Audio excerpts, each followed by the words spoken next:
আসসালামু আলাইকুম রহমতুল্লাহি ওবারাকাতুহু। সুপ্রিয় দর্শক শ্রোতা ভাই বন্ধুগণ, কাছে কিংবা দূরে, দেশে কিংবা বিদেশে যে যেখান থেকে দেখছেন সকলকে জানাচ্ছি আন্তরিক শুভেচ্ছা এবং অভিনন্দন। আজ সংক্ষিপ্ত পরিসরে যে বিষয়টি আপনাদের সামনে শেয়ার করতে চাচ্ছি সেটা হচ্ছে বাংলাদেশের বহুল আলোচিত যে মাসটিতে আমরা পদার্পণ করছি বা যে মাসটি আমরা অতিক্রম করতে যাচ্ছি সেটা হচ্ছে রজব মাস। এই রজব মাসকে কেন্দ্র করে বাংলাদেশে একটা দিবস পালন করা হয়, সেটা হচ্ছে শবে মেরাজ।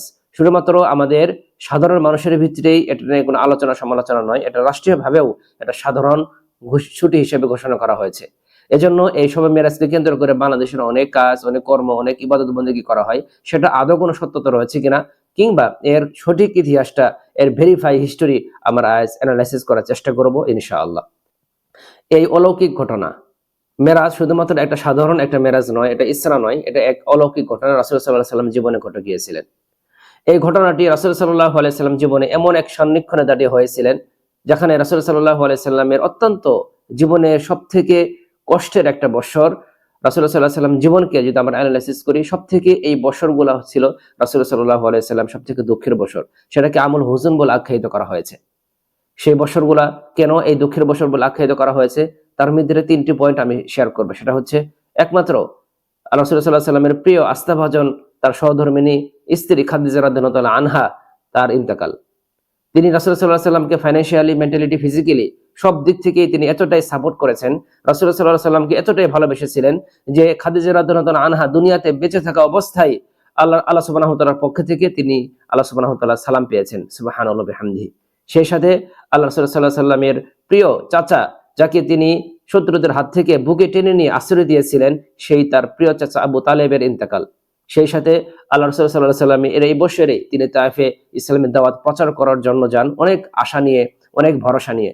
কিন্তু সেখান থেকে তিনি মেন্টালিটি এবং ফিজিক্যালি আঘাতপ্রাপ্ত হয়ে তিনি সেখান থেকে আবার মক্কায় ফিরে আসেন অত্যন্ত দুঃখ ভরা মন নিয়ে। এই তার দুঃখের একটার পর একটা দুঃখ আল্লাহ সুবহানাহু ওয়া তাআলা এই তার প্রিয় বান্দাকে, প্রিয় রাসূলকে এই দুঃখ ভরা মন থেকে বাঁচানোর জন্য বা আল্লাহ সুবহানাহু ওয়া তাআলার কাছে একটু সান্ত্বনা দেওয়ার জন্য তিনি এই মিরাজ বা এই ইসরা, এই ঘটনা সংঘটিত হয়। এই যাত্রাকে আমরা দুই ভাগে বিভক্ত করতে পারি, বা ইসরা এই মিরাজের যাত্রাকে আমরা দুই ভাগে বিভক্ত করতে পারি। এটা দুই নামে আমরা আখ্যায়িত করতে পারি, একটা হচ্ছে ইসরা আর একটা হচ্ছে মেরাজ। আল্লাহ সুবহানাহু ওয়া তাআলা সূরা ইসরা আমাদেরকে জানিয়ে দিয়েছেন, সুবহানাল্লাযী আসরা বিআবদিহি লাইলাম মিনাল মাসজিদিল হারাম ইলাল মাসজিদিল আকসা। আল্লাহ সুবহানাহু ওয়া তাআলা তার প্রিয় বান্দাকে মসজিদুল হারাম থেকে মসজিদুল আকসায় তিনি এটাকে নিয়ে যান। তার সফর সঙ্গী ছিলেন জিবরাইল আলাইহিস সালাম এবং বাহন ছিলেন বুরাক নামক একটি বাহন। সেখান থেকে আল্লাহ রাসূল সাল্লাল্লাহু আলাইহি সাল্লামকে সপ্তম আসমান ভেদ করে আল্লাহ সুবহানাহু ওয়া তাআলার এর কাছে নিয়ে যান। এটা হচ্ছে সংক্ষিপ্ত আল্লাহ রাসূল সাল্লাল্লাহু আলাইহি সাল্লামের এর মিরাজের এই সংক্ষিপ্ত যাত্রা। এই যাত্রার মাঝে আল্লাহ রাসূল সাল্লাল্লাহু আলাইহি সাল্লাম প্রথম আসমানে, দ্বিতীয় আসমানে, তৃতীয় আসমানে, এই সপ্তম আসমান পর্যন্ত কার সঙ্গে সাক্ষাৎ হয়েছিলেন। এখানে লক্ষণীয় বিষয় হলো আল্লাহ রাসূল সাল্লাল্লাহু আলাইহি সাল্লামকে সান্ত্বনা দেওয়ার জন্য, তাকে পুরস্কৃত করার জন্য, তাকে সম্মানিত করার জন্য তিনি মসজিদুল আকসায় তিনি সমস্ত নবীদের সাল্লাল্লাহু আলাইহি সাল্লাম ইমামতি করেন এবং সালাত পড়ান। এতে করে আল্লাহ রাসূল সাল্লাল্লাহু আলাইহি সাল্লামের মর্যাদা আরো বৃদ্ধি পায়। এজন্য আল্লাহ রাসূল সাল্লাল্লাহু আলাইহি সাল্লামকে বলা ইমামুল আম্বিয়া, সকল নবীদের ইমাম, সুবহানাল্লাহি বিহামদিহি। যখন আল্লাহ রাসূল সাল্লাল্লাহু আলাইহি সাল্লাম প্রথম আসমান, দ্বিতীয় আসমান, চতুর্থ আসমান এগুলা তিনি সফর করেন, প্রথম আসমানে দেখা হয় আদম আলাইহিস সালাম এর সাথে, দ্বিতীয় আসমানে দেখা হয় ঈসা আলাইহিস সালাম থেকে, তৃতীয় আসমান দেখা হয় ইউসুফ আলাইহিস সালাম এর সাথে, এবং চতুর্থ আসমানে দেখা হয় ইদ্রিস আলাইহিস সালামকে, এবং পঞ্চম আসমানে দেখা হয় হারুন আলাইহিস সালামকে, ষষ্ঠ আসমানে দেখা হয় মুসা আলাইহিস সালামকে, এবং সর্বশেষ সপ্তম আকাশে দেখা হয় আমাদের জাতির পিতা ইব্রাহিম আলাইহিস সালাম এর সাথে। এইসব নবীদের সাথে দেখা সাক্ষাৎ হয়, রাসূলুল্লাহ সাল্লাল্লাহু আলাইহি ওয়াসাল্লাম মনটা একটু সান্ত্বনা পায়, রাসূলুল্লাহ সাল্লাল্লাহু আলাইহি ওয়াসাল্লামের অনেকক্ষণ কথোপকথন হয়। মেরাজ থেকে সবথেকে মূল বিষয়টা আমরা যেটা পেয়েছি সেটা হচ্ছে সালাত। এই সালাতটা এজন্য গুরুত্বপূর্ণ যে একমাত্র ইবাদত যে আসমানে আল্লাহ সুবহানাহু ওয়া তাআলা তার রাসূলকে ডেকে নিয়ে তিনি আমাদেরকে দিয়েছেন। আল্লাহ রাসূল সাল্লাল্লাহু আলাইহি ওয়াসাল্লাম যখন মেরাজ থেকে ফিরে আসলেন, তখন কুরাইশদের কাছে এগুলা বর্ণনা করলেন, তখন অনেকে বিশ্বাস করেন, অনেকে বিশ্বাস করেন না। এখানে ইম্পর্টেন্ট বিষয় হলো যে আবু বকর রাদিয়াল্লাহু তাআলা আনহু তিনি যে সিদ্দিক উপাধি পেয়েছিলেন, রাসূলুল্লাহ সাল্লাল্লাহু আলাইহি ওয়াসাল্লাম মেরাজের ঘটনাকে কেন্দ্র করে, রাসূলুল্লাহ সাল্লাল্লাহু আলাইহি ওয়াসাল্লাম মেরাজের ঘটনা তিনি শোনা মাত্রই তিনি বিশ্বাস করেছিলেন, এজন্য তাকে সিদ্দিক উপাধিতে আখ্যায়িত করা হয়। এই শবে মেরাজ বাংলাদেশে এবং তথা পুরো বিশ্বব্যাপী যেভাবে পালন করা হয় ঢালাওভাবে 27 রজবকে কেন্দ্র করে, এটার কোনো সত্যতা রয়েছে কিনা আসুন আমরা একটু ভেরিফাই করি। সেই ইতিহাস, এই মেরাজ সংঘটিত হয় হিজরতের পূর্বে তথা 10ম বছরে, হিজরতের পূর্বে নবুয়তের 10ম বছরে এটাকে সংঘটিত হয়। এই হিজরতের পূর্বে সংঘটিত হয়েছে, এটা নিয়ে ইতিহাসবিদদের মাঝে কোনো ধরনের মত পার্থক্য নেই, তবে মাস এবং তারিখ নিয়ে মতভেদ রয়েছে। এটা 27 রজব, অনেকেই বলে 27 রজব নয়, এটা নিয়ে দিন তারিখ অনেক মতভেদ রয়েছে। অনেকে বলে রবিউল আউয়াল মাসে হয়েছে, অনেকে বলে রজব মাসে হয়েছে, অনেকে বলে জিলহজ মাসে হয়েছে। এগুলাকে কেন্দ্র করে মতভেদ রয়েছে। প্রত্যেকটার মতভেদের পিছনে দালিলিক এবং প্রমাণ রয়েছে। তাই 27 রজবকে কেন্দ্র করে যে দিন পালন করা হয়, এটা ইতিহাসবিদদের মধ্যে অনেক বড় মত পার্থক্য রয়েছে। এই শবে মেরাজকে কেন্দ্র করে বিভিন্ন ইবাদত, বিভিন্ন জলসা, বিভিন্ন কৃষ্টি কালচার, বিভিন্ন উৎসব আয়োজন করা, এগুলা রাসূল সাল্লাল্লাহু আলাইহি ওয়াসাল্লাম জামানাও ছিল না, সাহাবীদের জামানাও ছিল না। রাসূল সাল্লাল্লাহু আলাইহি ওয়াসাল্লাম জামানা কেমন ছিলেন? 632 খ্রিস্টাব্দ পর্যন্ত এটা রাসূল সাল্লাল্লাহু আলাইহি ওয়াসাল্লাম জামানার সময় ছিল। এরপর 632 থেকে 661 হিজরি পর্যন্ত, 661 খ্রিস্টাব্দ পর্যন্ত এটা সাহাবীদের বা খুলাফায়ে রাশিদিনের সময় ছিল। এই সময়ের ভিতরে এই শবে মেরাজকে কেন্দ্র করে তারা কোনো ধরনের আয়োজন, উৎসব কোনো কিছুই ছিলেন না। শুধুমাত্র তারা জেনেছেন এই মেরাজ রাসূল সাল্লাল্লাহু আলাইহি ওয়াসাল্লামের জীবনে সংঘটিত হয়েছে, দ্যাটস এনাফ।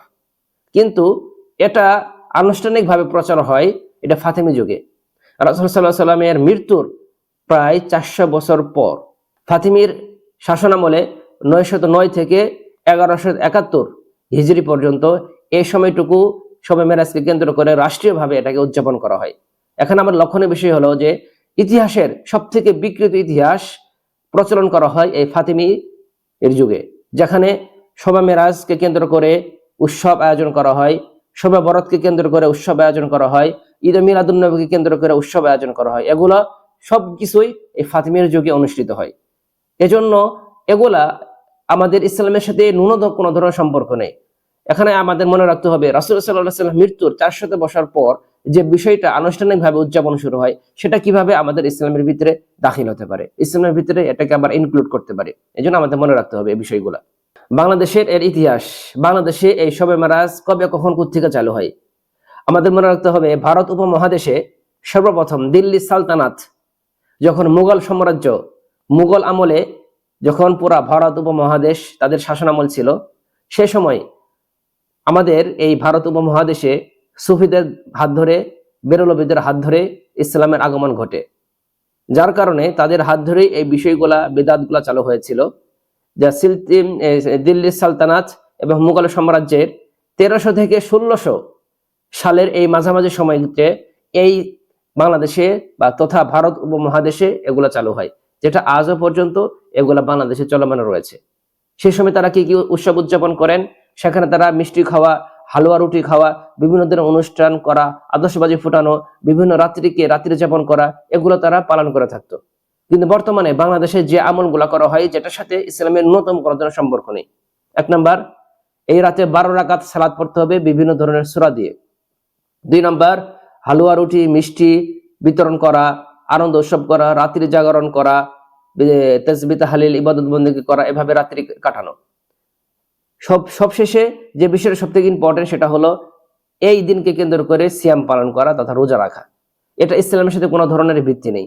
আপনি সিয়াম, নফল সিয়াম যে কোনো দিন রাখতে পারেন, কিন্তু এটাকে কেন্দ্র করে আপনি এই সিয়াম রাখতে পারেন না, কেননা এটা ইসলামের সাথে কোনো ধরনের সম্পর্ক নেই। রাসূল সাল্লাল্লাহু আলাইহি ওয়াসাল্লাম মৃত্যুর 400 বছর পর যখন যে বিষয়টা আমাদের মাঝে আনুষ্ঠানিকভাবে প্রচার হয়, সেটা কিভাবে আমাদের ইবাদত বন্দেগী বিদের অন্তর্ভুক্ত করতে পারে, ইনক্লুড করতে পারে। এজন্য আমাদের সকলকেই এটা সাবধান থাকতে হবে এবং সকলকেই এর থেকে আমাদের বেঁচে থাকতে হবে। সঠিক ইতিহাস আমাদের জানা প্রত্যেকটা মুসলমানের প্রয়োজন। তাই শবে মেরাজকে কেন্দ্র করে বাংলাদেশের যে বিষয়গুলো আনুষ্ঠানিকভাবে উদযাপন করা হয়, এটার সাথে ন্যূনতম কোনো ধরনের সম্পর্ক নেই।